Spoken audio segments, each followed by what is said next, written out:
Hi friends, ഞാനിന്ന് വന്നിരിക്കുന്ന നല്ല അടിപൊളി ടിപ്സുകളുമായിട്ടാണ്. അപ്പോൾ നമുക്ക് വീഡിയോയിലോട്ട് കിടക്കാം. അപ്പോൾ അതിനായിട്ട് ഞാനൊരു മഗ് വെള്ളം എടുത്തിട്ടുണ്ട്. അത് ചെറിയ ചൂടോടുകൂടി തന്നെ എടുക്കുന്നത്. അത് നമുക്ക് ഇതേപോലെ ചരുവത്തിലോ ബേസണിലോ ആക്കി ഒഴിച്ചു കൊടുക്കാം.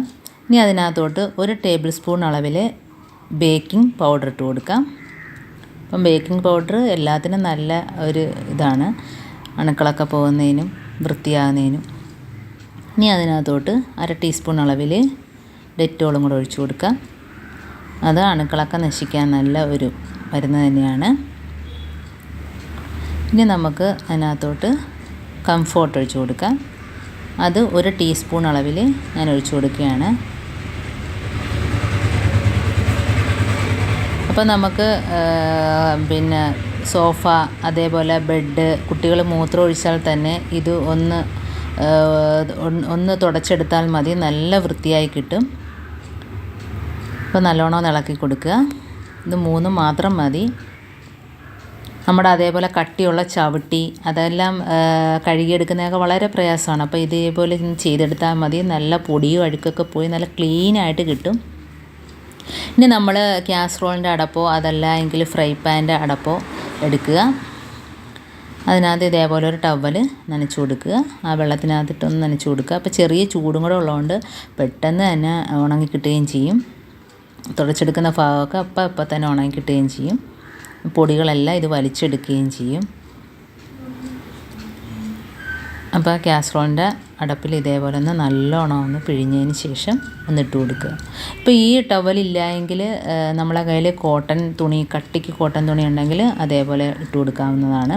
അപ്പോൾ ഇതേപോലെ ചുറ്റി റബ്ബർ ഇട്ട് കൊടുക്കാം. ഇതെല്ലാം ഞാനിപ്പോൾ റബ്ബർ ഇട്ട് കൊടുക്കുന്നില്ല, കൈകൊണ്ട് ഇതേപോലെ ഒന്ന് പിടിച്ചാൽ മതി.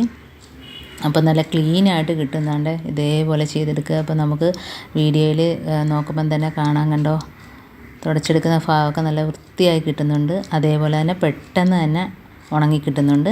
ചൂടുവെള്ളമായതുകൊണ്ട് നല്ലൊരു സ്മെല്ലാണ്. ഇതെല്ലാം കൂടെ ചേരുമ്പോഴുള്ള സ്മെല്ല് നല്ല ഒരു സ്മെല്ലാണ് റൂമിലൊക്കെ.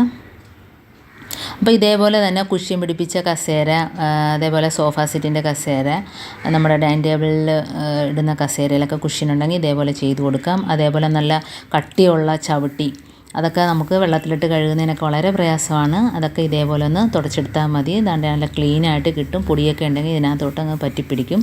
ഇതിപ്പോൾ ഞാൻ ഇടയ്ക്കിടയ്ക്ക് ഇങ്ങനെ ചെയ്യുന്നതുകൊണ്ട് വളരെ വലുതായിട്ട് അഴുക്കൊന്നുമില്ല. ഇനി നമുക്ക് ഇതേപോലെ ഒന്ന് മുക്കിയതിന് ശേഷം ഞാൻ ബെഡ് ക്ലീനാക്കി കാണിച്ചു തരാം.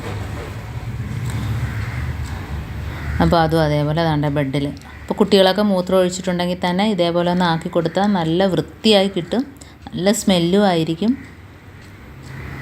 നല്ല പുതിയതുപോലെ ആയി കിട്ടുകയും ചെയ്യും. ഇപ്പം ഇങ്ങനെ ചെയ്യാത്തവർ ഒന്ന് ചെയ്ത് നോക്കുക. എനിക്ക് കുറച്ച് വെള്ളം അധികമുണ്ട്. ഇപ്പം ഞാനത് കുപ്പിക്കകത്താക്കി വെക്കുകയാണ്.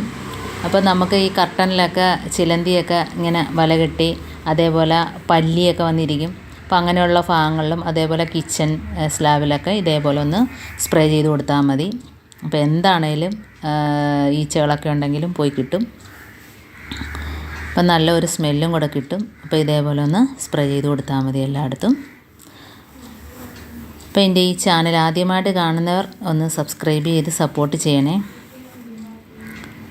അപ്പോൾ ബാക്കി വരുന്ന വെള്ളം നമുക്ക് വാഷ് ബേസിനിലോ സിങ്കിലോ ഒക്കെ ഒഴിച്ചിടുകയും ചെയ്യാം. അതിൽ നിന്ന് വരുന്ന ഈച്ച, ഉറുമ്പ്, ചെറിയ പാറ്റ അതൊക്കെ ഉണ്ടെങ്കിൽ നശിച്ചു പോകും. അപ്പോൾ ഇതേപോലെ എല്ലായിടത്തും ഒന്ന് സ്പ്രേ ചെയ്ത് കൊടുക്കുക. അപ്പോൾ എൻ്റെ ഈ വീഡിയോ ഇഷ്ടപ്പെട്ടെങ്കിൽ ഒന്ന് ലൈക്ക് ചെയ്യുക, കമൻറ്റ് ചെയ്യുക, സബ്സ്ക്രൈബ് ചെയ്യുക. ബാക്കിയുള്ള ഇതിനകത്തൊന്ന് ഒഴിച്ചു കൊടുത്താൽ മതി. അപ്പോൾ അടുത്ത വീഡിയോ ആയിട്ട് വീണ്ടും കാണാം. Thanks for watching.